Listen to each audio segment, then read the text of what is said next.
Hey, what is up, everyone? Welcome back to another episode of Rev Sports Wrap It Up. I'm Josh, alongside the lovely Soul. Soul, how are we doing today?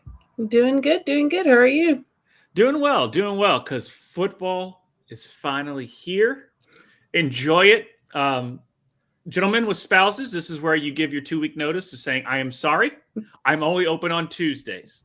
Hopefully your spouse doesn't realize the NFL schedule, so you can surprise her, be like, I'm not going to watch football on Tuesday. You can do whatever you want to do. Really? Hopefully, they probably know, though. So they for sure know. Yeah, they should. I remember one year when the NFL draft was here, all the bachelorette parties did not know that the NFL draft was there. And so they got ruined. There was a big thing about, like, this one girl got interviewed. She goes, my husband will not be watching football anymore. I was like, good luck with that. But yeah, football is back. But what is wrapping up is the MLB regular season. We are getting closer and closer. Eliminations have already been happening. That would be the Chicago White Sox. So even though they have the Pope on their side, they don't have players. So, it happens. Don Toretto knows. Or family. They don't have family either. They don't have family. And, of course, our Colorado Rockies are sitting at a gentleman's 40-105. I don't think that's going to make it. With that, but they still have a chance. Yeah, they still got a chance. As far as the standings are concerned, pretty much the same as last week. Nothing really has changed. My freaking Reds are trying, but they're not going to do it. The Mets are holding on to a wild card spot over the San Francisco Red Sox Giants. just making it. Yep, Red Sox are just making it. Guardians still got work to do, but the Mariners are still there. Along with the Rangers, they are tied at 77 games apiece. And the Blue Jays, the Yankees, the Red Sox, the Tigers, the Guardians are out. But the Astros, the Mariners, and the Texans, it looks like. So 2 East and West right now of the American League have 4 of the wild card spots possibly, which is crazy. But that's how them's the breaks on that. So my team, like every damn year, gives me hope, but then just doesn't do it.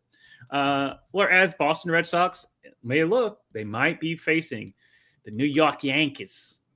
And we seem to show up for the Yankees in playoffs season, so I would like us, even if we don't go far, I would like us to beat the Yankees because it always feels good when we beat the Yankees. Yeah. Yeah, just so Big Poppy can say it, and we just play it over and over again. Yankees lose. Yeah. So that's good there. But some weird controversy that took the world by storm. Or by world, I mean United States, at least. A Phillies player goes yard, and there was a scrounge for the ball. You can watch the video. It's online. I don't want to watch it anymore. I've seen it a gajillion times. You know what we're talking about. We're just going to show the picture. We don't need to piss off him so early in the video. They have to poke the bear enough for me to go off. And right now, you don't need to just poke the bear right now. So this gentleman there with his son, pictured there was a scramble for the ball. About 3 people going for it. He won out the tussle. Anyone can go for the ball. So he immediately walks over, puts the ball in his son's glove, giving him, hey, it was a cool father-son moment. The father giving the ball giving a home run ball to his son. Well, this lady comes out of nowhere and just gets up in his face. And he, if you see the video, he immediately just reacts like, what the crap? His fist goes into a ball, just almost in fight mode. And then And then he realizes it's a dude. Oh wait, it's a woman. Yeah, it's a woman. Yeah, exactly. It's wait a minute. After further analysis, I don't think that's a man. But all jokes aside, he kind of calms himself down. She starts going, and he finally was like, all right, fine. Here, you just take the ball. He just there's no reason to make a big fuss over this. He wants to make a good representation to his son. And she ends up just becoming the most hated person on the internet that day. Phillies Karen. Yeah, the Phillies Karen is what they're calling her. There's a whole bunch of stuff.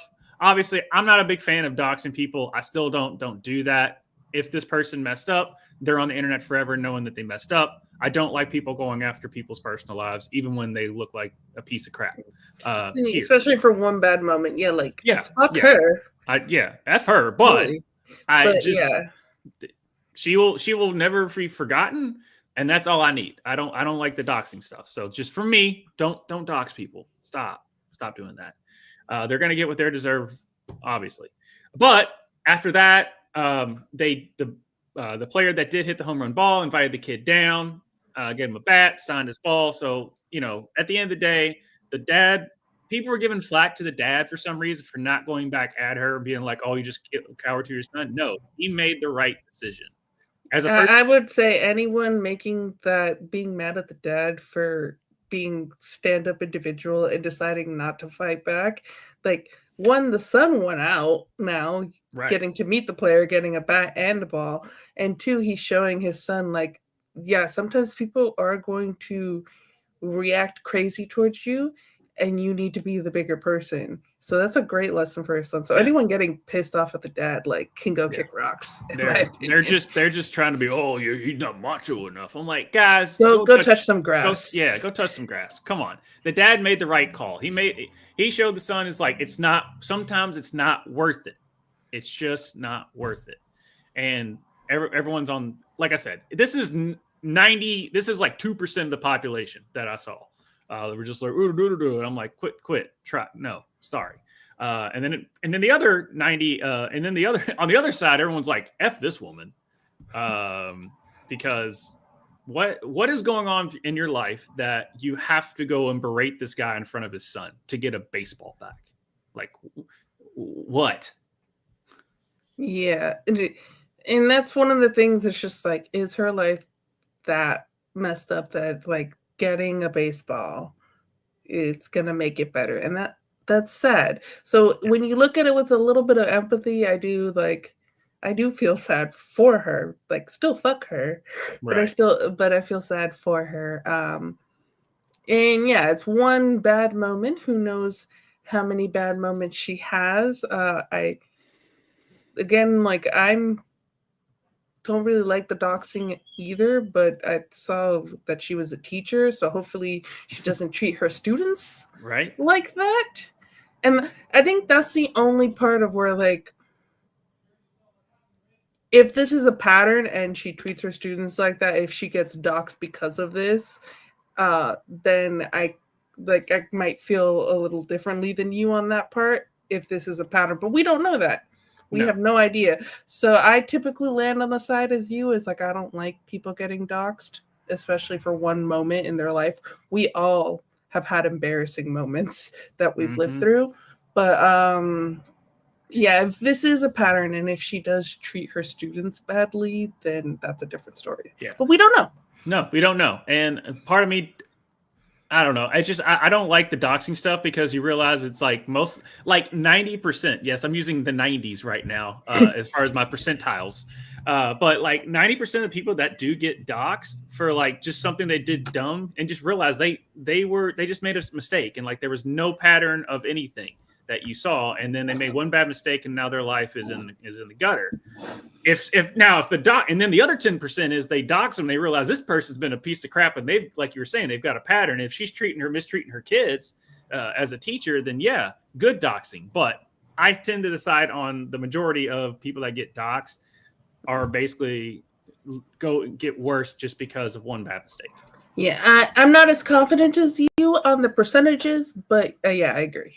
I'm trying to be land on the side of good, but I'm just trying to be positive. I know. But that's pretty much all we have for baseball because it's back fully. Is it time? It's time. Fucking hug it, chug it, football. Yeah, that's right. Both NFL and college kicked off at the same time. Different days, but the same. Well, Thursdays. There's college on that too, and also Friday. Yes, there was college football and NFL. Immediately takes back your statement. I'm talking about Saturday, Sundays. Okay, that's what I meant. Just the traditional days that they typically would play football on. But then TV, contracts, money got in the way, and so we've got multiple days of football. Oh, boo-hoo for me. But to start out such here, a travesty for you. Yeah. To start out here, I'm gonna, like we do for those who don't know, we have a fantasy F around every Monday. Me and Tushka break down the fantasy world of the NFL. So I'm not going to go too much into stats or anything of that nature. I'm just going to run down the scores, go through storylines, and that's what we're going to do with that. So if we don't sit there and break down the craziness that was the Bills and Ravens, and statistically, I'm sorry, of like who to start. Tune in 9:00 Central every Monday. Me and Tushka break it down with Fantasy F around. So like and subscribe on there. Join our Discord. It is free. So here we go. The Eagles beat the Cowboys 24-20. They gave me hope there for a second, which is basically the Cowboys being a Cowboys fan first in summation. Just we're gonna suck. Oh, they're actually nope. Is it your year? No, it's not our year. I have a Micah Parsons on the Green Bay Packers reasons why it's not our year. The Chargers beat the Chiefs 27-21. The Colts beat the Dolphins 33-8. Soul, your team sucks. Steelers beat the Jets 34-32 in a surprisingly really good game. Jaguars beat the Panthers in a 26-10 snore fest. Same thing with Cardinals beat the Saints 20-13. Commanders beat the Giants 21-6. Buccaneers beat the Falcons in a really cool ending there with 23-20. Bengals beat the Browns 17-6. Raiders beat the Patriots 20-13. 49ers beat the Seahawks 17-13 with a lot of injuries in that one. A lot of key injuries, I would say, for the 49ers. Broncos beat the Titans 20-12 in Cam Ward's debut. He got beat because, that's what rookies do. Packers destroyed the Lions 27-13. It wasn't even that close. Rams beat the Texans 14-9. The Bills beat the Ravens in probably the game of the year early on, 41-40. And then the Vikings come back and beat the Bears 27-24. To go back here to some of the games, start off with Dallas and Philly. Literally not an offensive play has happened, just the kickoff. And Jalen Carter decides he's going to spit on Dak Prescott. So he was, and for those who don't know, there is a camera angle. They're like, there's a camera angle that shows Dak's point of, Jalen Carter's point of view, and it shows Dak spitting. And people are like, Dak spit first, and kind of like he nudged at him after he did that. But then when you look at the overhead shot, Dak was really far away from Jalen. Meanwhile, Jalen gets up and just right on it. And the referee standing right there, and Dak looks at the referee, was like, he just throws the flag, gets kicked out before the game even starts. Really, there was a kickoff. That was it. Can we just not be spitting on people like this? And then also like Luis Suarez. I know he's on my team, Inter Miami, but he spit on a assistant coach for Seattle. Like, let's stop spitting people. This wasn't the only football player to spit on another football player and get thrown out of the game. It happened in the college game, and I'll get to that when we get to the college. But he was kicked out of the game, and he was fined 1 week's worth of his salary. So it was like $5,222. Yes, 1 week's salary of $57,222. Yeah, I know, right? That's just 1 week, and he's just like, whatever. But that's his week's salary based off his contract, $57,222 or something. So really weird number. And then the league decided that since he literally missed the whole game, they weren't going to suspend him any additional games, which I figured because the Philadelphia Eagles play the Chiefs this weekend and they want the best players playing. And, dude it's not like he's a repeat offender on the field. Now, he's had some off the field issues, is why he dropped. So he would have been the first overall pick. Like, he was the best player in that draft, but his off the field issues made him drop down to like the 9th overall, and Philly ended up getting him. And you see this kind of stuff, and you're like, well, gee, wonder why he dropped. It's just he can't get out of his own way with that. But the dude is a beast on that. So I don't know if you were able to see it. I watched the first quarter of the Dolphins game, and then we changed over to tennis. Yeah. So that's the only football I watched. But there is this father and son watching the game, and each rooting against each other. Yeah, this is me and my dad earlier on when I was a Cowboys fan. He's a Packer fan. I really like the Eagles. Stop saying that. We want the Cowboys to win. No, I want the Eagles to win. No, you do not. Yes, I do. I just want the Eagles You to think you win. got a timeout? We keep saying that. when healthy, still a player who will be part of this Philly offense this season. The Eagles on offense are like a good boxer. It's like they just jab, jab, jab. I want the Eagles to win. Jab, jab. And then all of a sudden you start creeping in. What'd you say? Make plays and stop Saquon. And then these two wide receivers. You want the Cowboys to win? Are you handsome?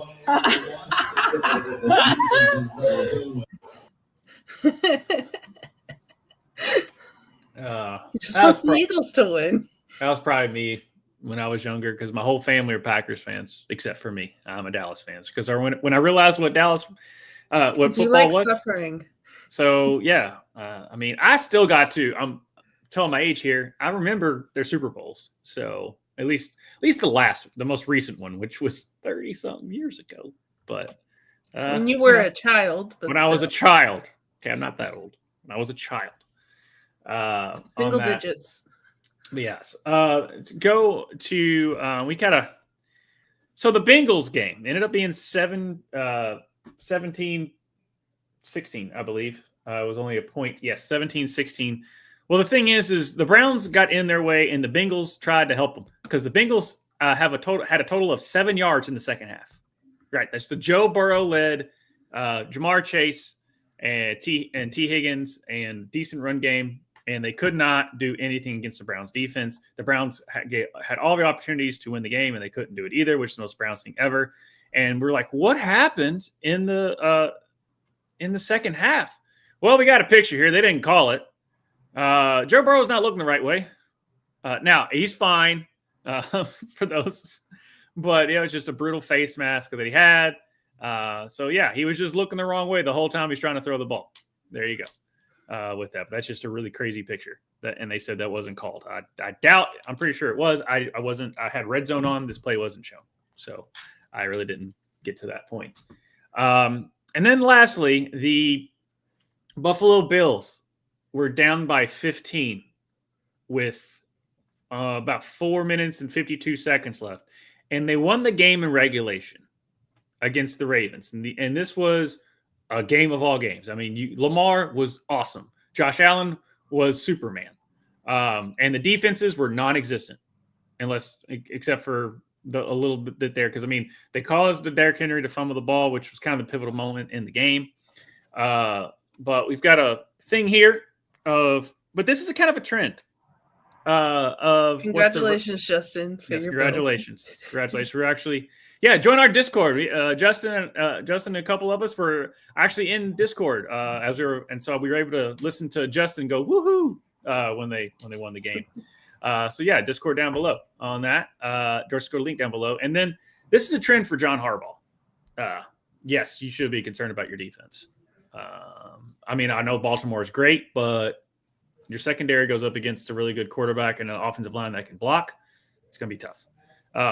But here's a statistic here. We can bring up, 17 below double-digit leads. Most by any coach since 1991, I believe, is what that says. It kind of cut off there at the bottom. There you go. So, since 1991. So that's not good. He's a little conservative, and his defense is not as good as it was 5 years ago.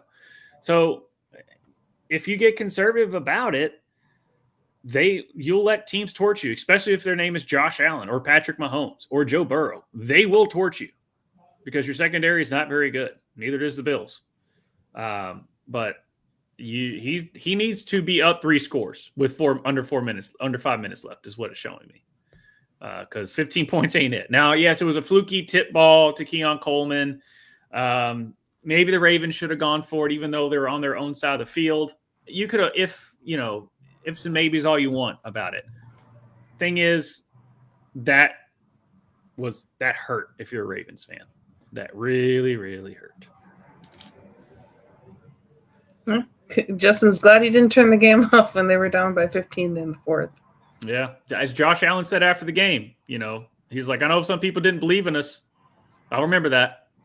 He was kind of calling out the fans that left early. So if you have Josh Allen, you're in the game. And that's something too that pisses me off all the time. I'm an Inter Miami season ticket holder, and when we go to the games, people leave early. either if like we're up by a lot, and so they're like, oh, let me beat traffic, and it's like, you're not beating traffic. So, and then, or like we're losing, but there's still extra time.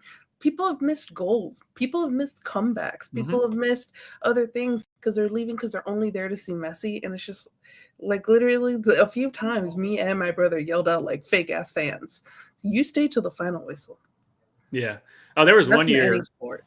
Louisville was playing the number one team in the nation at the time. We were up, I don't know, a decent amount. We were probably going to win the game.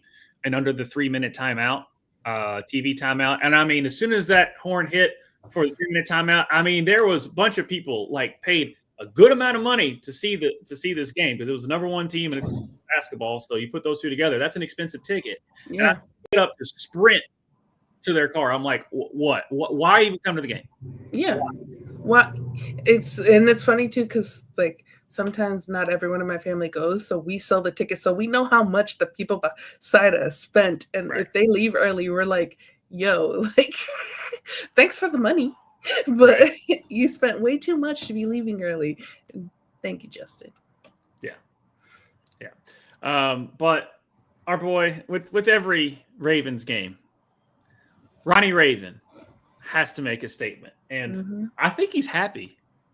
I think he might be happy, right? Because the Ravens blew like an insurmountable lead. He's probably the happiest person ever. Yeah.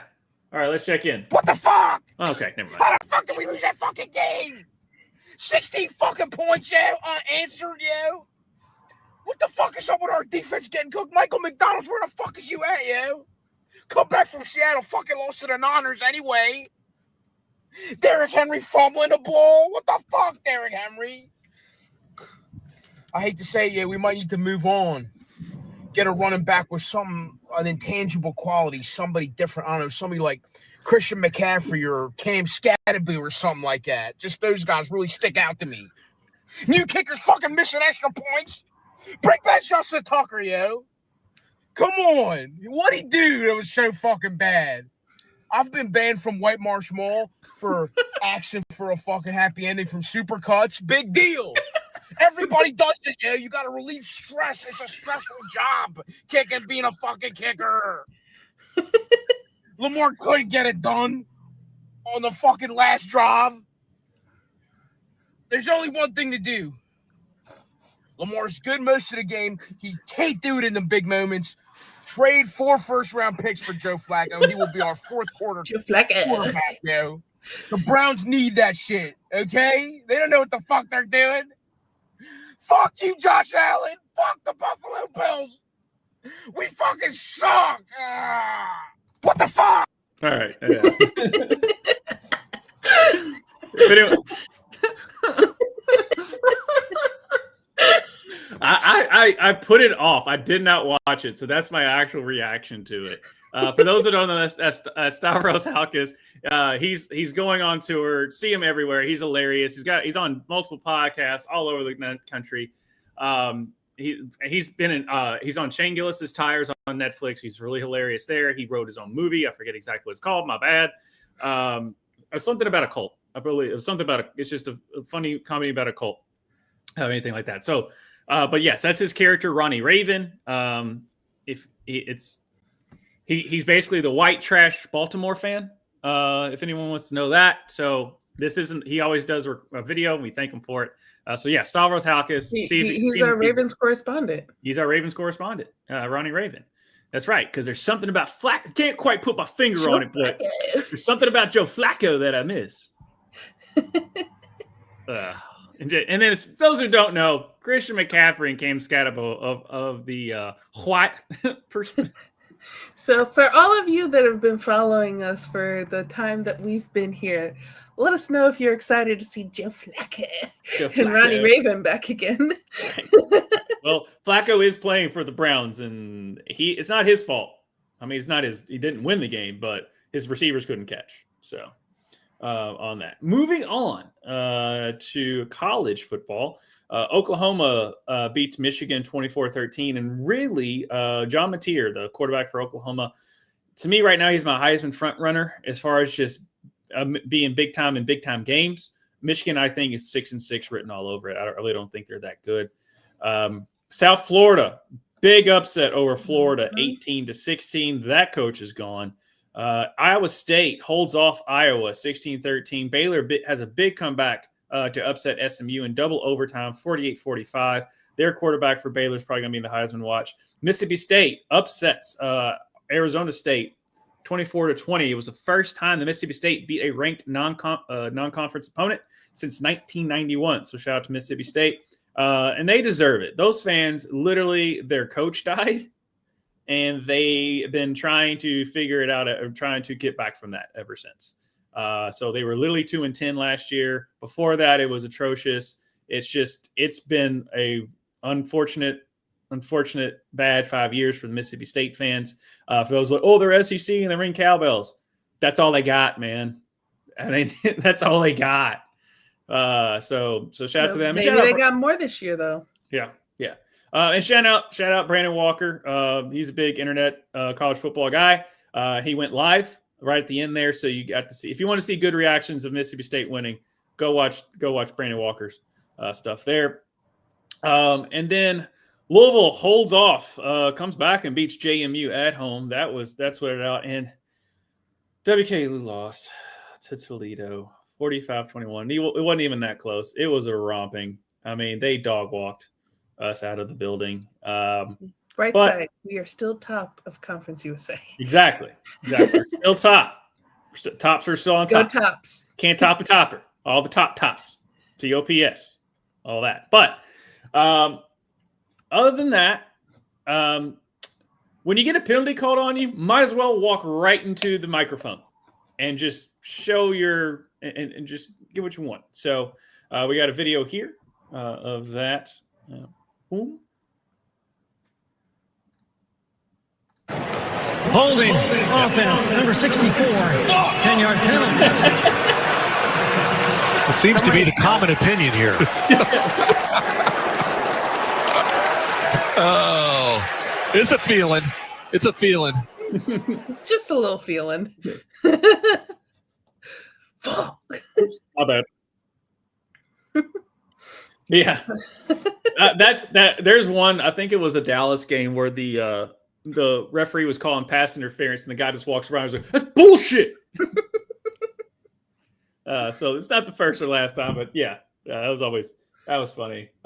Oregon State is not good. You know, also isn't good. Oklahoma State. They went and played Oregon, and it was like 64-0 at halftime. It was pretty ridiculous. And Mike Gundy pretty much done there. Big slate of college football this weekend. A lot of big-time matchups. So bet accordingly, bet responsibly for all you people out there on your parlays, because this weekend's going to be crazy for college football as well. So anything else on college football other than the fact that the Tops just are still first place in Conference USA? We're on top. Yes. That's all you need to know. Yeah. Nothing else happened this week for WKU. No, nothing at all. Well, Sol, that's it for football. So that means it's time for basket.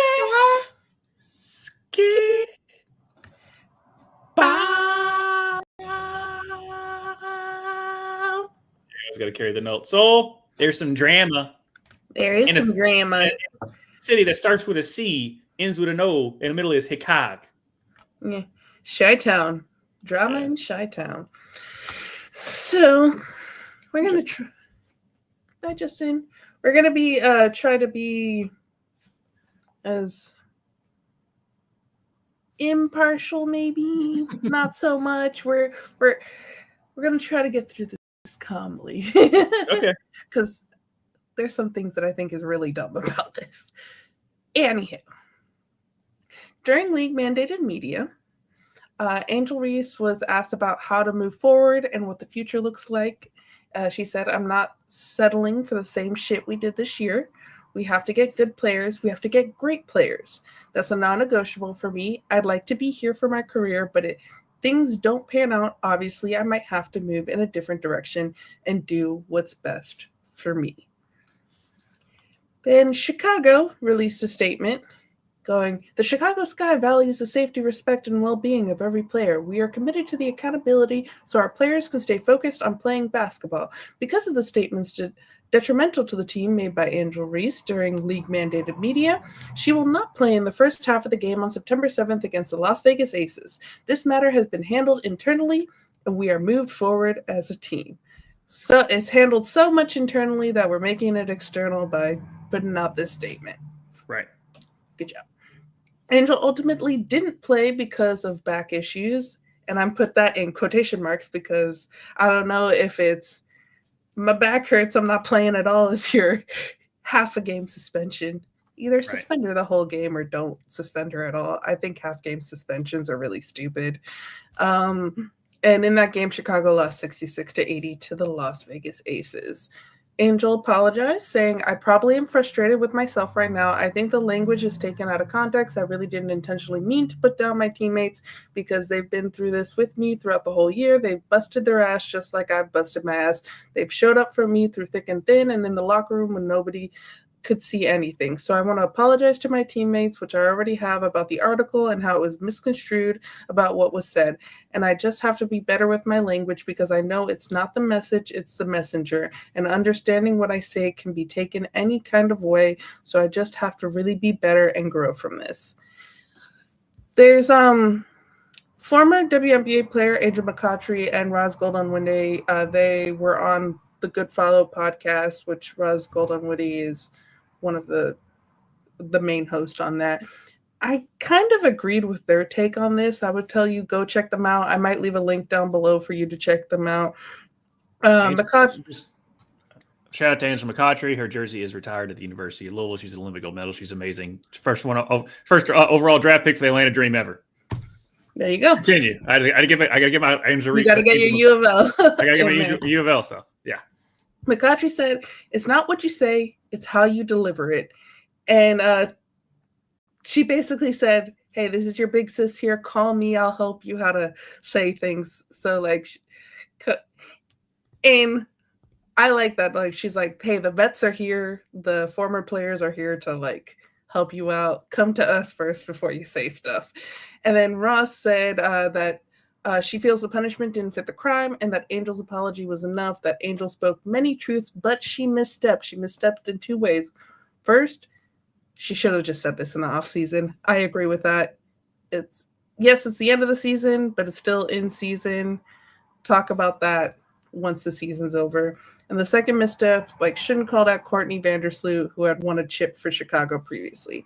Ross goes on to say that Angel has done her part on the court. She's a two-time All-Star and leading the teams this year in points, rebounds, and assists, and that the franchise has not supported her with stability. Coaches have changed from year to year. The roster has changed constantly, and that this year's roster has collectively and individually underachieved. Mm-hmm. Further on, she said it is valid to have concerns about the return of a 37-year-old from an ACL tear, and that the Sky have the team practicing in a rec center. They don't even have their own facility. They're building it, but they've been delayed, and so the team has been practicing in a rec center, which will not be appealing to free agents this coming year. For those who don't know, 2026, pretty much almost everyone is going to be a free agent, so that's not going to be a good recruiting tool for Chicago if your practice center is a rec center. So basically what they're saying, Angel spoke some truths. It's just the way she said it that can kind of rub people the wrong way. I tend to agree with that take by both Angel McCoughtry and Ross Golden-Winde. Kalia Archie for BET wrote an article showing the double standard setting. When Angel says we need better players, she is branded as toxic. But when men in the NBA say it, they're considered as leaders. You know, LeBron James, Kevin Durant, Damian Lillard, James Harden, Carmelo Anthony, Bradley Beal, just to name a few, who have all previously talked about, these players ain't it, or, we need to be better. You want to look at the WNBA, and this year specifically, Brianna Stewart this year has talked about the Liberty not being good enough and not playing championship-level basketball, and that they needed a wake-up call when the Liberty were in their losing streak. Also, Asia Wilson's comments that then turned the Aces season around this year. So Angel's not the only one who has talked about, hey, calling out their team when they're not doing well. And something about Chicago, there's a little pattern of dysfunction. Got a video here talking about this pattern.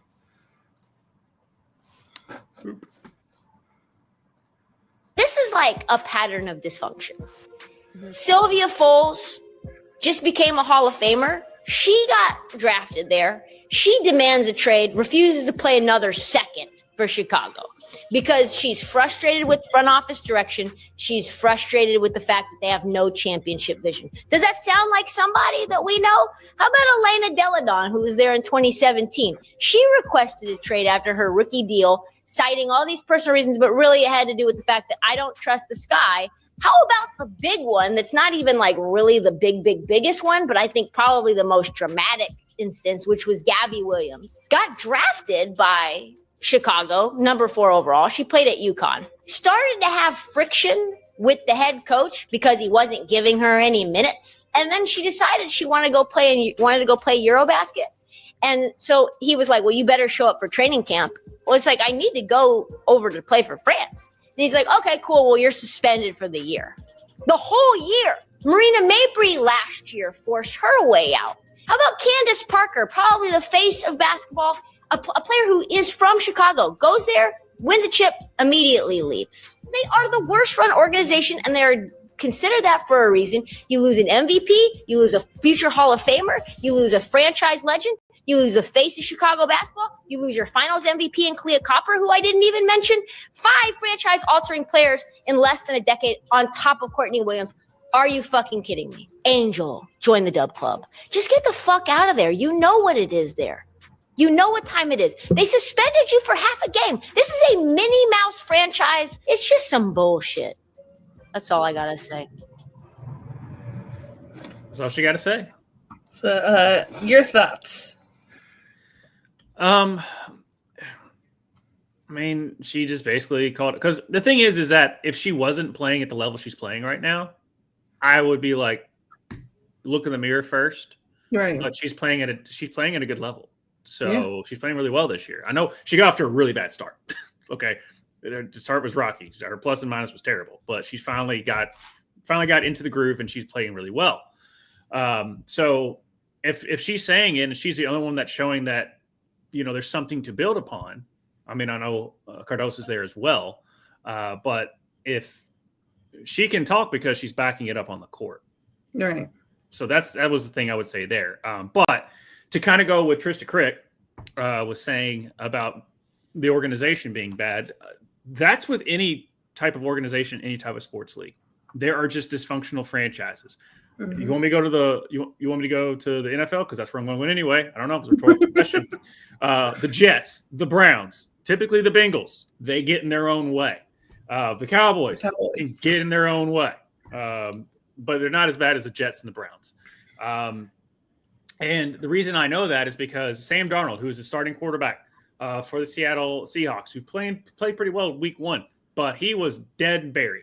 Right, worst pick ever. Went to the Jets, did terrible. Went to Carolina, goes to Minnesota last year, has a coming out party, makes it well. Geno Smith was at the Jets, got into hit one of his players, just cold cocked him, broke his jaw with the Jets. He was terrible. Goes to the Giants. They give him a shot. Giants are also part of that list of just dysfunctional franchises. He goes to Seattle, resurrects his career. Now he's with the Raiders. He already won week 1 with his old coach. Baker Mayfield with the Browns, dysfunctional organization. They couldn't get out of their own way. He goes to Carolina, and again, that's another bad organization. Goes to the Rams on a whim, flies there that night, doesn't even have the playbook, leads him to a game-winning drive. He's killing it in Tampa. Okay, because sometimes it's not the player, it's the organization. Yep. So, and like even you were saying, those players played bad with those organizations. She's playing well with Chicago, and so it's one of those like, just get out of there. That organization's run so badly. Like they said, Candace Parker, who's from Chicago, she left. Clea Copper left. Lana Deladon. Like, these are MVPs and finals MVPs that have been leaving this organization. So this is one of those things that, like, you just get out of there. Yeah.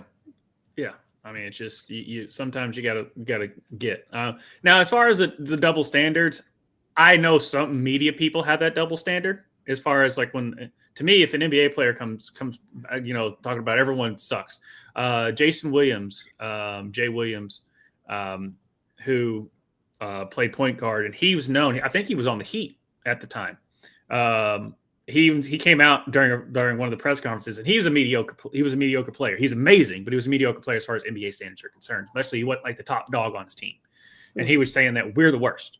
He said that it's kind of a viral clip that you can go back. Not up there with practice like Allen Iverson, but he's like, we're the worst. We're the worst team, and they had him come and apologize to the team, and part of him was like, I didn't say they sucked. I said we sucked. Like I'm part of that. Yeah, I just said it in the media. I just said it to the media. So I'm not why should I apologize to the team? I'm part of the team that I said sucked. Yeah. So now they were getting on her because she was basically saying like we need better players. Like she wasn't the problem. I understand that, but if she's playing well and you can tell that the other players are not. Like I said, she has a leg to stand on because she's playing well. But that's the only thing. I think that's where the context happened, is because it felt like she was pointing the finger at her teammates, and it was not her fault.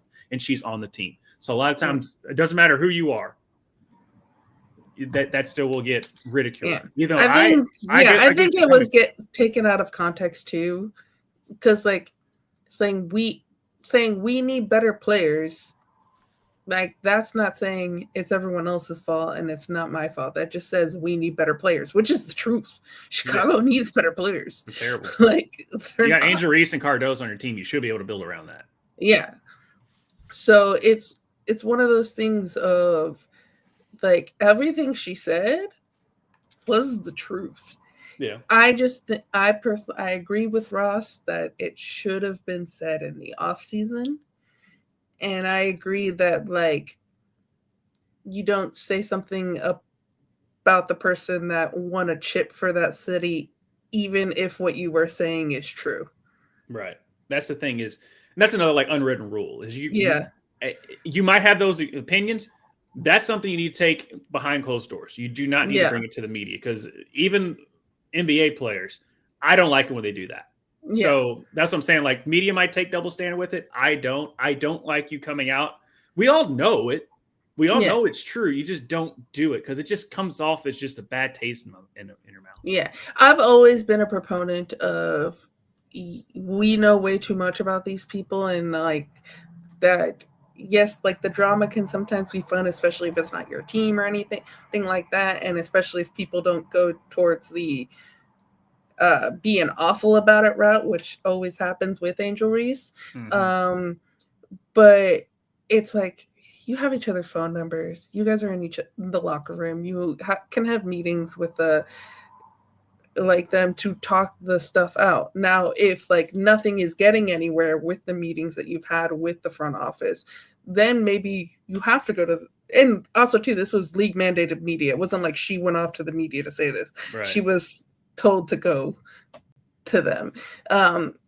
Then maybe that is the like, hey, maybe if I say something in the media, then something can happen, which I see a lot of people who actually watch the WNBA are all saying, I mean, yeah, Angel maybe shouldn't have said it the way she said it, but like she's not wrong. Where it's more of like the people who either don't watch or who already hate her kind of taking it in a way. Oh no, it doesn't matter. Like LeBron could come out and say I cured cancer, and someone would be like, "Oh, thinking about himself." Like, there's gonna be that. It just doesn't matter what you do, right? Yeah. It's just an Angel, because of the Caitlin Clark, Angel Reese dynamic that has brought a lot of eyeballs to the league that typically wouldn't have. Mm-hmm. You're gonna have to have a hero and a villain, and a lot of these people too who like that beef, which you and I we don't. We subscribe to the. You could be fans of both at the same time, because unfortunately Caitlin's been injured this year. Hopefully she gets better soon. That they haven't been able to have that those two against Right. each other conversation. The conversation has now been more like, wow, Paige is having a better rookie year than Caitlin. Like, that's the conversation that's been happening because Caitlin hasn't been able to play, which Right. we all just want to see her play, and hopefully like she'll be good and ready for next year. Right. So, but yeah, Paige is killing it. That's the thing is like we're sitting here still talking about Angel Reese and Caitlin Clark, and Paige is the story of the year as far as just taking the league by storm. Yo, and she's so smooth with it too. If you Jeez. watch the game, she's so, really Paige what are they calling her now? Paigey Buckets, I think. Yeah. But like, man, it's so much fun to watch her play, and I just want Dallas to do better because I think she deserves to be on a better team. Yeah, that's another one. Next up the block, Paige Buchers. I need better players. Like I. You could see in Paige's face that she has things to say. She's just not saying them. No. But you could tell in her face, especially in the huddles. This is the body language. It's that Kevin Hart. Help me. Help me. And I'm not going to go the rest of it because then I'll say something that's going to get us canceled. So just watch the rest of the stand-up bit. But help me. But yeah, I just Chicago do better. Yeah. But the season ends tomorrow, the regular season. And this is kind of what the playoff picture looks like. So Seattle Storm, they clinched the last spot on Tuesday with their 74-73 win over Golden State Valkyries, knocking out the LA Sparks. Las Vegas Aces, they crushed the Chicago Sky, making their winning streak now 15 games, and they're currently in the number 2 seed. Atlanta, if they win tonight, if you want to check that score real quick, Atlanta will be the number 2 spot. So like the Aces, 30-14. They got a spot over the Aces. Is what I've got the standings at Atlanta. Atlanta won tonight. Yeah, I got Atlanta as 2 seed. So yeah, Atlanta. It was based off of tonight's game. They were the only game tonight. Then they are now locked in at number 2, and Aces at number 3. Even though the Sparks win over the Mercury wasn't enough to keep their season alive, Phoenix is now locked in at the number 4 seed with that loss. The other locks are Minnesota at number 1 and New York at number 5. So we know for certain that the Liberty and the Mercury, they're going to be playing each other in the first round. Valkyries make history, becoming the first expansion team to make the playoffs in their inaugural season. So congratulations to the Valkyries. And honestly, I just want to shout out the Indiana Fever for a second. They made it to the playoffs, and half their team is injured. Yeah, This is just a portion of their team, but they have joked before that the injured players, whenever they're together, they look like a hospital unit. Yeah. So this is just 3 of their injured players. They have like 5 or 6 injured players on their roster right now. So yeah. The fact that they're in the playoffs, good job. Like that. Speaking about like the total opposite of Chicago, it's like their best player is playing and their team is still terrible because the rest of it's just not a good run organization. And this team, they got a good coach in the offseason. Then they built the roster really well, and they just got hit with the injury bug, but they're still have a seat at the table. They have a seat at the table. I don't know how long they're going to be at the table, but they got a seat at the table. Yeah. And so I just want to shout them out because like they went through a lot of adversity, and I'm a true believer of like when you go through adversity, that helps you win. So like I wouldn't be surprised if like in the next year or the year following, like if they win the chip because of everything they've gone through. I think Sue Bird has talked about it before. You need to have the low lows to be able to get the high highs. Right.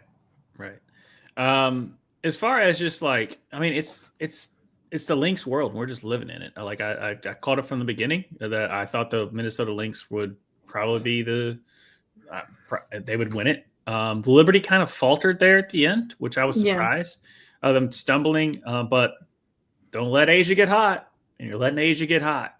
So I'm not counting out the dream. Basically, the Lynx beat their ass so badly that Asia was just like, y'all better be fucking better. Right. And the Dream. I mean, yeah, I mean, the Dream is like the Lynx last year. Like they do have star players. I mean, Brittany's on the team and BG's on the team and like that, but they don't have like the Nafessa, they don't have Nafisa Collier. They don't have Asia Wilson. Like they have a solid roster. Obviously BG, she's not the BG she was in the past, but she's still BG. And Ryan Howard. They got 3-point shooters. Right. I just think Atlanta made a lot of moves in the offseason that really have they did. They're going to be dangerous. They're not just this year, but in the next years to come if they keep the players that they got. Yeah, and you can't count out triple-double queen in Alyssa Thomas. So yeah, that's going to be a fun matchup between Phoenix and New York. Yeah, it will. But we got some other basketball news in another league that we followed called Unrivaled. That's, here in Miami. My team sucked. And Unrivaled, they have added 2 new teams to the league in year 2. This is Hive BC and Breeze BC are the 2 new teams. An additional 18 players will join Unrivaled this year between the 2 clubs and a development player pool, bringing the total number of players in Unrivaled to 54.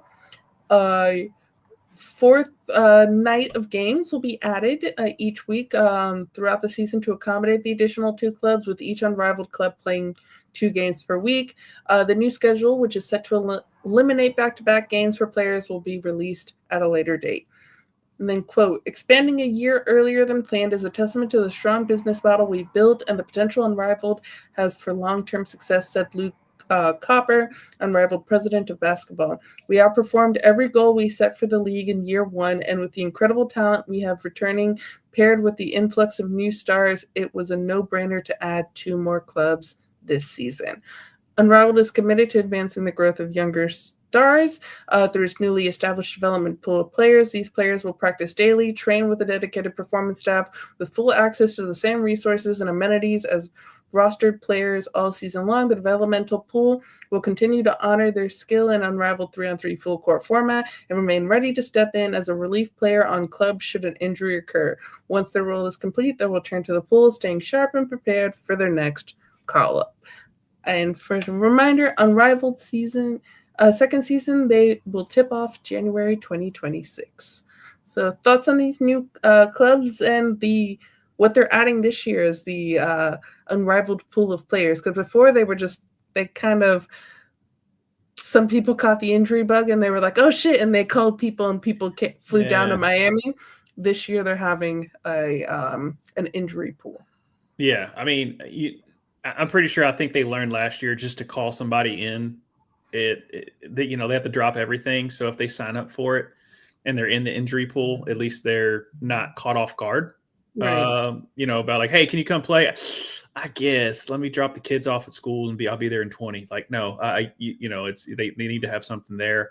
As far as the 2 new teams, I hope a member of the Wu-Tang Clan is part of the Hive. That'd be hilarious. Are you switching teams? Is the Hive going to now be? If one of the members of the Wu-Tang Clan is, I am. You don't mess with Wu.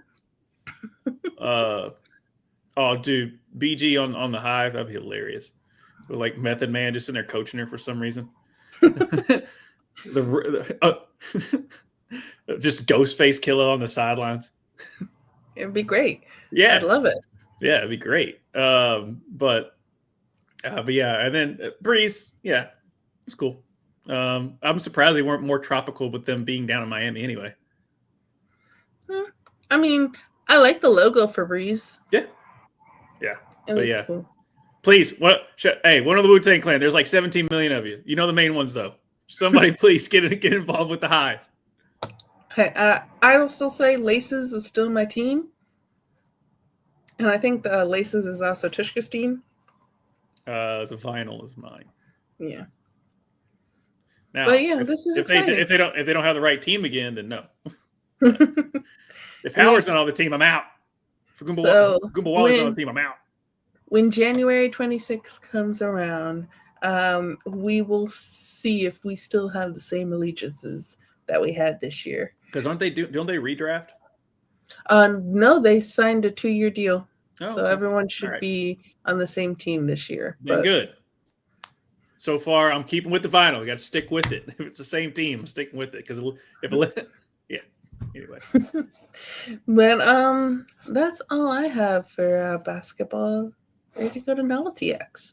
Yeah, we have U.S. Open champions in tennis. I think we have a new sheriff in town as far as the best player, and is going to keep being that, which is Carlos Alcaraz, which beat Yannick Sinner in the men's final. These are the two best players. Yeah, these are the two best players. I mean, these are the same guys that went over 5 hours in the Australian Open. So these two guys, I forget McEnroe and I forget the German, but they would be the same way as Alcaraz and Skinner. I mean, they would just go back and forth, back and forth, back and forth. It was great for the rivalry. Andy Roddick tried to make it there with Federer. No one really had Nadal got as close to Federer in his prime, and that was only because he could win the French Open. And Djokovic, he's getting older. He still is Djokovic, but I think the fact that he's been having to play extra sets and stuff like that, and just how long the tournament is on his body, and he's getting older. I mean, he still made a semi, but I don't see him winning again. But I mean, it's still Djokovic. He still did. But Carlos Alcaraz, it's going to be between Carlos Alcaraz and Yannick Sinner for the next few years now. Yeah. But if you say Djokovic can't do it, Tiger Masters 2019, that's my only argument of I don't think they can do it anymore. Don't count the great ones out until they count themselves out. Heck, Venus Williams come back because she's still killing it at 45. But in the women's, Amanda Anisimova, did I get that right? Correct. All right. Loses a heartbreaker. Another final to number 1 in the world, Arina Sabalenka, who is the first to have back-to-back U.S. Open wins since Serena Williams. I saw on the sidelines just Amanda just breaking down, and it was very heartbreaking because you fight so hard to get there the first time and lose, and then you get back and you still can't get over that hump. And it's just I think this is good growth for her because she didn't win a single point. No. Really in the Wimbledon. So the fact that she was winning sets here for the US Open, I think she'll be back. This is one of those things where I think experience helps Sabalenka. Both of these women are very emotional, and you can see it in the way that they play. And I think you could see that both helping and hurting them as they play. So I think just the fact that she went to the Wimbledon final and then now she's gone to the US Open final, that this is something that she will be doing in the future as well. And hopefully she'll win one. Yeah. Anya's hilarious, by the way. in her post game, she's just like, "What are you going? I'm going to get drunk." and then there was one where they were doing the spray bottles in the side, they put tarps up and stuff, and she just come in her whole team's spraying. So it's cool. I mean, obviously, I only saw I'm pretty sure. I hope someone in the comments is no, she's a terrible person. Here's the 17-year history. Okay, tell me about it. I don't know. I think, and on a side note, and this might be a hot take here. So Sabalenka is from Belarus, and if you notice, both Wimbledon and for the U.S. Open, I think all of the 4 majors, French and Australian, they don't let her put her flag because Belarus took Russia's side on the Russian invasion of Ukraine. I personally think that athletes are not their governments, and they should be able to show their flags. Look at how many American athletes do not support what is happening right now in our country. So I think that, but yet they still wear the U.S. flag and the U.S. colors with pride. So I think that athletes should be able to show their flags, and that I think it's stupid. So that might be a hot take. I don't think it's a hot take. So You're from the country. No matter if you disagree what's going on, you still have that pride in your country. And if they have that pride in their country to want to show their flag, let them do it. So she's like literally, I kept going like, why is she not? And then I was like, oh, because she's from Belarus. Yeah. Yeah. But and then I made the joke to my dad as we were watching this final. I was like, you think they're speaking Russian to each other at the end? Because Anna Samova's parents are from Russia and she speaks fluent Russian. So Gotcha. I was like, is that conversation happening in English or in Russian? And then unfortunately the bell to ball, Townsend, she did lose in the finals of the doubles against Retief and Dabrowski. They upset Townsend and Sinakova to win the women's doubles final. I think I nailed all those names. Townsend, shout out to you because you have the easiest name to pronounce. But also too, she like we talked about last episode, she was the belle of the ball as far as winning and also winning representing with grace. Winning with grace. So yeah, she was the belle of the ball as far as how to show, even if someone lost, to show respect to the loser, and also not be over dramatic when the loser is very stupid and low-key racist. You ready for kicking and screaming? So talk about the U.S. men's national team for a second. I don't want to. So they lost to South Korea and they beat Japan. And they beat Japan this past week. This was a weird window to be a U.S. men's national team fan because the game against South Korea was god-awful. We played so bad. And the game against Japan was really fun to watch. Granted, Japan rotated all of their players. They literally just played their bench because they played their actual good players against Mexico. But that's on the side there. Let's just be happy that we won. We needed a win. We needed it. I really don't want to talk about the game against South Korea because, literally after that game, we were so sad. It made me feel like the U.S. national teams, they're just wasting our time. The Pochettino's wasting our time. And even though we did get a nice win against Japan, I'm not fully convinced on Pochettino. And he has to prove it to the fans that he's taking his job seriously, not words, but action. And the game against Japan, that's a start. So hopefully the next October window, we continue off of this win. That's what I hope for. Being positive. Yeah. And focusing on the positive. You need to get me back to being positive here, so hit me with it because I'm very much on the negative side. I know. It's focusing on the Alejandro Zendejas got man of the match against Japan, and I really hope he continues to get called up for the U.S. men's national team because he played well in both games. He came in as a sub against South Korea. He started the game against Japan. He scored the second goal. He was really good. It's really nice to see Serginho Dest back and playing with the boys. He's our best. He is our most entertaining player. And he is far and away our best right back. And low-key is the best backup left back we have. So, that's not great that our best backup is our starting right back. But, hey. We got to stay positive. Got to stay positive. Stay on target, Soul. Stay on target. He is healthy. He has come back from his ACL. Okay. Stay on target. Don't get back that's sad that's only this. No. It's great. It's great that we have a good player. Yeah, it's great. Stay on target. Positivity. Falarin Balogun needs to be our number one at striker. He's the best striker we have in the pool, and I hope Balogun continues to get called up. I say this because Poch has shown in his tenure as our head coach that he really doesn't know who our best players are and have better players at home, almost leaving Balogun off this roster in place of Brian White. But then Brian White got injured, so then Balogun was an injury replacement. The fact that he was almost not on this roster makes me sad, but the fact that he was on this roster is a positive thing, and he played well, and he's our number one.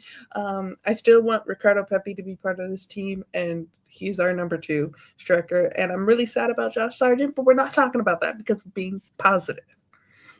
So Folarin Balogun, he's our best. He's good. And then the last positive note that I have is Alex Freeman played really well against Japan. And if he picks up a few skills here and there, he's going to be dangerous.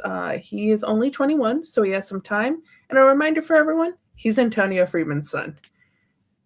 So we got a football player. Wow. I'm so good. I'm so good that his dad is a receiver. Yeah. And he plays soccer and he's not a goalie. Yeah. That really translates. Hey, man, they both have good footwork.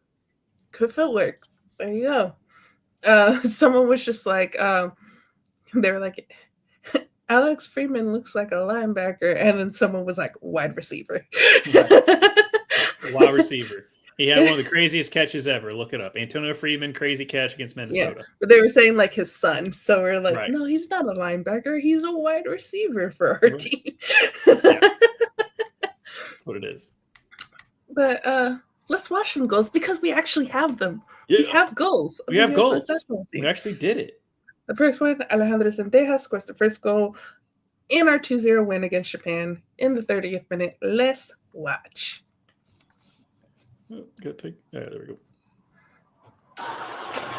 Balogun now rolled on.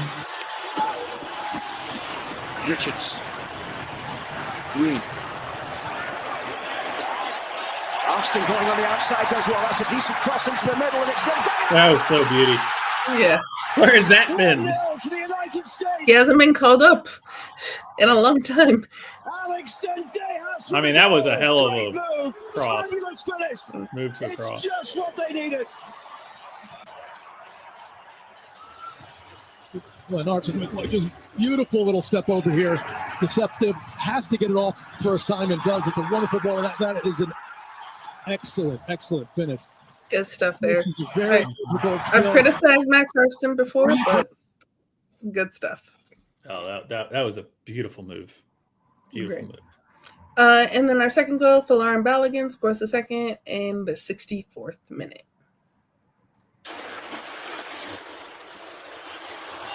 Here's the ball played through towards Balogun. It's a chance for Balogun. See? Being strong. Gotta be strong. Get the defender off of you.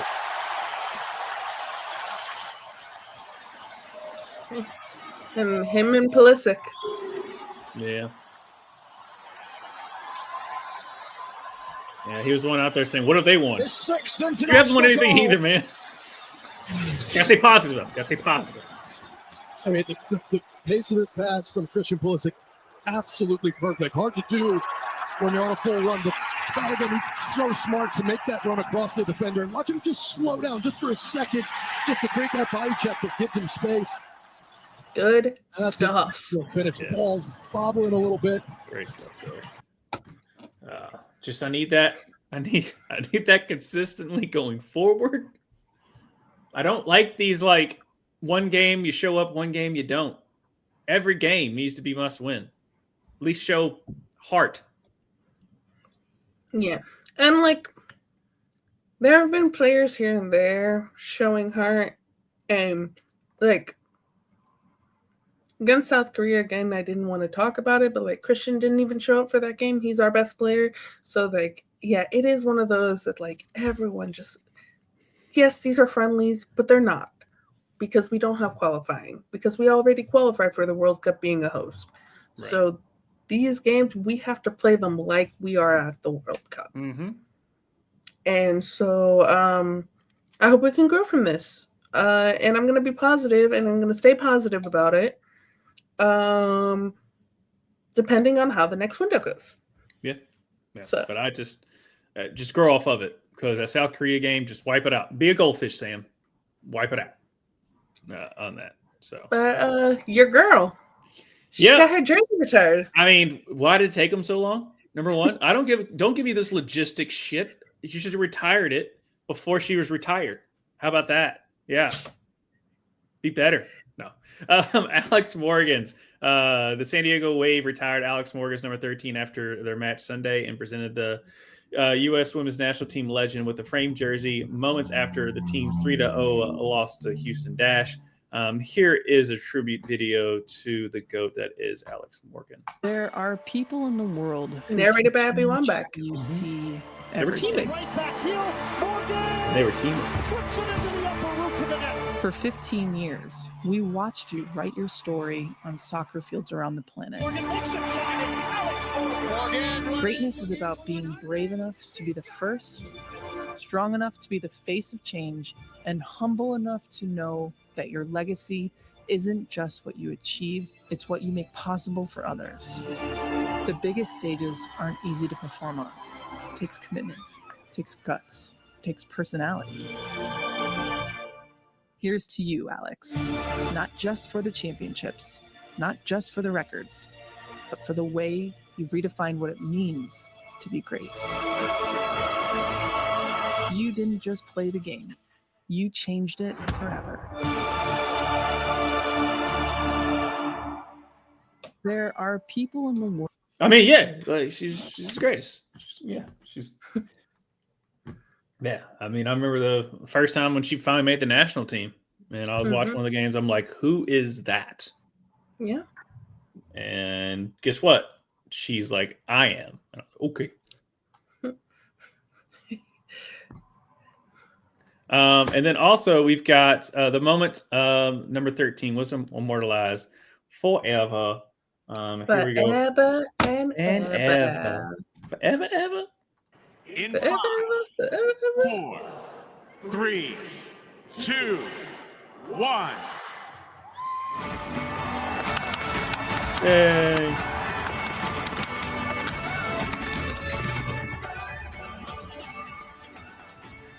Congratulations, Alex. Yep. It's too late. They waited too long. All right. I don't want to get copywritten on that, even with that little bitty song. But that was her with her daughter. That was really cute. And then Alex message to the fans. It's probably like, I'm the greatest. You should be thanking me for watching, for the greatness that I bestowed upon you. But I guess I'll be humble about it. No, that's not what she said, but that's what she should have said. To the young girls and boys in the stadium, this wasn't a possibility for 7-year-old Alex. 7-year-old Alex had a dream of playing soccer, but not in my wildest dreams could I imagine standing up here, seeing my number get retired, because it just wasn't possible. And now it is.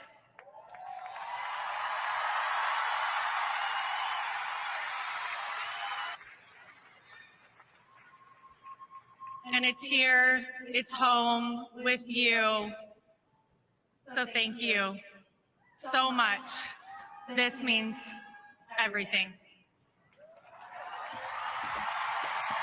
Yay. To the young girls and boys. To young girls and boys, you're welcome. To the adults out there, no. But yeah, it's Alex Morgan. She deserves it. Oh yeah, it's Alex Morgan.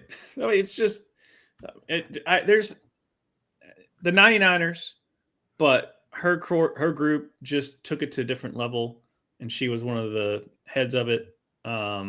Obviously, I could sit here and talk the whole episode about how awesome Alex Morgan is, but I'm not, because we got other things to go to, which is other American scoring goals. Americans scoring goals. Because the men were off playing international football, footy. Right. So we got the women here in the NWSL scoring goals. First off, Michelle Cooper scores the first goal in Casey Curran's 2-0 win over Bay FC. She did this last week too against North Carolina. Just floated, found space. Cooper moves it to her left, fires. Michelle Cooper scores, and Kansas City takes the lead at PayPal Park. Go Michelle Cooper. Oh, Michelle Cooper.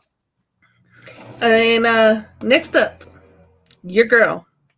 She scored 2 goals in the Washington Spirit's 2-0 win over the Seattle Reign. Let's watch Trinity's first And goal. at halftime, they retired her. No, not yet. his team. Carl advancing. Into the middle it comes. Santos. Over the top, Robin! Goal! 1-0 Spirit! The defense was playing so well, and then they passed the ball to Trinity, and they didn't know what to do. They didn't know what to do. It doesn't matter that she totally got behind the defense. It was a really good ball. And she There's her boyfriend watching. Great tennis player. And big fan of Trinity Rodman. Celebrates the goal. This is a beautiful attacking sequence from the Washington Spirit. And it starts with their ball receive. That allows the fullbacks to get higher up the pitch. Gabby Carl in interplay with Lacey Santos. Fishlock Normeza step to Santos, and you cannot give Santos that much. You can't give Santos that much room to make the pass to Trinity. Because Trinity, she doesn't cast a circle. She casts a net. You ready for her second goal? Yeah. I was waiting. Just trying to wrap this thing up till we get Trinity. No. Okay. Fishlock still working hard, and we're 80 minutes into this game. Still chasing. Trinity, ball to Croy Bethune. And look at how much she runs. Yeah. Croy Bethune. Croy Bethune back to Trinity. Box, dribbling, squaring it. Goal! Rodman's got 2. Those are 2 Americans. I might know what I'm talking about when I say she's really good. I don't know. Just throwing it out there. I don't know. I'm just saying. She's throwing it out there. Somebody else isn't on the field. I don't care if this whole pregnancy thing. She's not on the field. You know who else is really good? Rose Lavelle. She scored the second goal in Gotham FC's 3-1 win over Angel City. What about delivery? Second ball, and it's in. It's 2-1 Gotham. Inside of 6 minutes of the second half, Rose Lavelle has turned things around. Talk about instant impact of substitutes. Mitch Purse gets the assist for the opening goal. And there's another American assisting an American goal. Yeah. Gets You think the go-ahead goal. And from Too behind to ahead.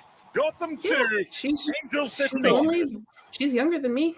Oh, I Slight thought she was. hesitation from Angel She's City like 30. on the way that they're Okay. pressing. They're not getting to the ball, and then they're biting here. And when you bite and you leave that space susceptible, now it's Hammond yet again trying to defend in this channel, and Siebert doesn't take it well. She shouldn't give up that rebound, but even if she Shouldn't give up that rebound to Roosevelt. And then lastly, we got, and this was because Houston did play spoiler for Alex Morgan's retirement. Yasmin Ryan scores the second goal in Houston Dash's 3-0 win over the San Diego Wave.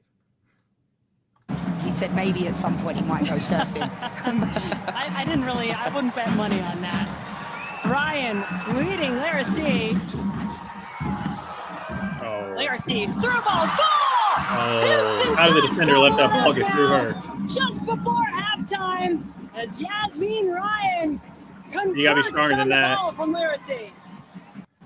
He said maybe at some point he might go surfing. Heck of a play through, but you got to wall up a little bit better than that. I mean, she muscled that ball right through her.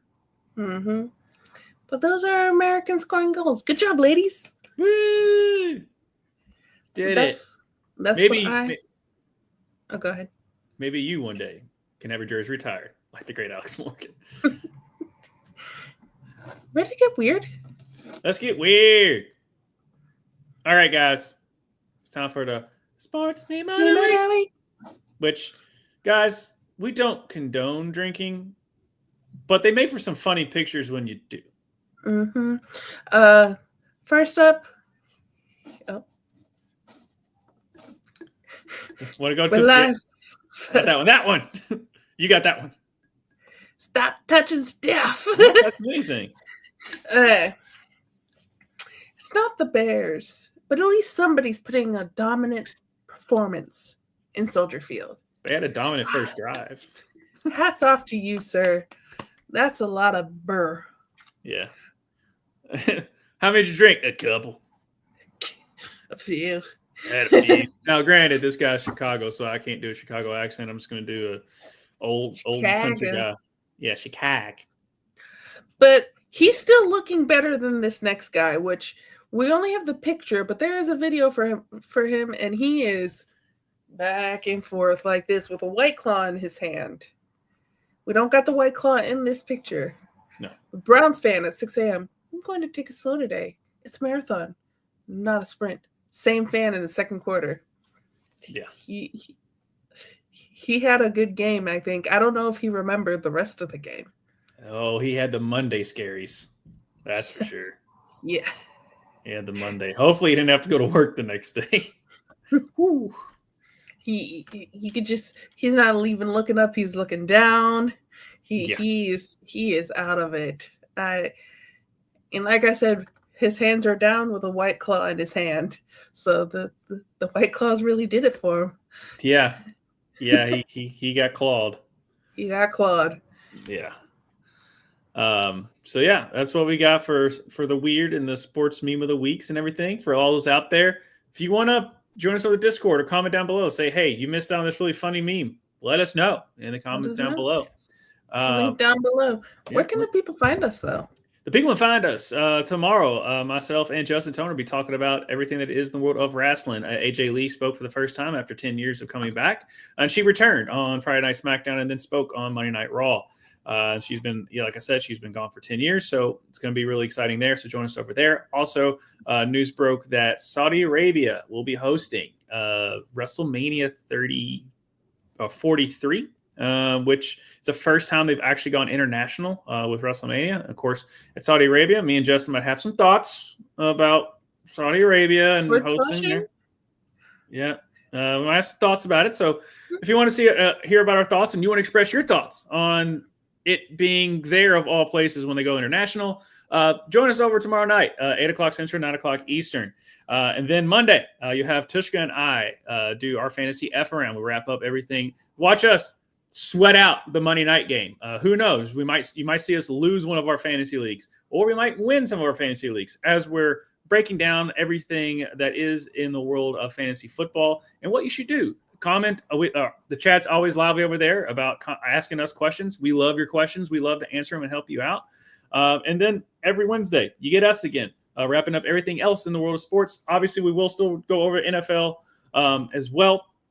But we also will go over everything else. Like I said, the WNBA regular season just wound down, and then we got playoffs. And then we have the MLB right around the corner as far as their playoffs are concerned. And then, like I said, fall sports are kicking up with football and other things. And then we also have Americans scoring goals all the time. Because every time I feel like soccer's dying down, another league pops up across the pond. So that's what happens. Soccer, there's a reason it's the most popular sport around the nation. It's not that another league pops up. Those leagues existed. Yeah, I know. But I'm just saying, like, every time I'm like, is soccer? Oh, coming up next on NBC, this league. I'm like, okay, cool. Soccer exists year round. Yes, it does. It's like it's the most popular sport in the world or something. And MLS likes to play in an opposite season from everyone else, so we get soccer year round. Exactly. And what's our book of the month? Our book of the month, it is the first Monk and Robot Psalm for the something. It's a Monk and Robot book. Caught me off guard there. It's a nice little novella. Come join us in the Discord. The picture is there. I believe the first book, if you have Kindle Unlimited, it is available for you there for about free included in on Kindle Unlimited. Not use your library if you don't want to buy it. But yeah, I'm excited to read this because it's short, and so it'll be like fun to do a little like short little novella because we've been reading some thick boys. Yeah, we have. And hopefully it's not as depressing as the last one we had to do. No, this one I chose specifically. Usually we vote, so go join the Discord down below because we do vote. This was I was a dictator for this month, and I decided a book for us because I knew that it was happy and comfy and just everyone says that it just makes you feel good. And that's what we needed after the last book. So I decided to be a dictator for a month. And You're a book-tater. That's right. I'll dad joke the crap out of it. You're a book-tater. But you're the third grade teacher. Here's what we're gonna read. Deal with it. Read. We're gonna feel good. Gonna feel good. Magic School, Miss Frizzle. No. Magic School. I would say more. It's like reading Rainbow. Yeah, LeVar Burton. Shout out. It's in a book. Star White. The more you know. But I think we're ready for a moment of zen. Yeah, let's do the moment of zen. Butterflies in the sky. All right. We're millennials. What? Right? I can go twice as high. We're rooting for different teams, and that's okay. I don't like your team, you don't like my team, and that's okay. Whoever wins, it's okay. We're rooting for different. That's you can say all you want to. I was waiting for the cut to be like, you piece of shit. That's right, mother. Yeah, when your roommates and your teams are playing against each other in the first week, you got to make that pact. Yeah. Oh, thankfully, my roommate and I, when our teams played each other, we weren't in the same room at the time. So that was fine there. But so I think that's it. I think that's it. We did it. I think we did it. That's right. Guys, so it's always a pleasure. Check us out next time. Join me and Justin tomorrow for Ruckus Wrestling.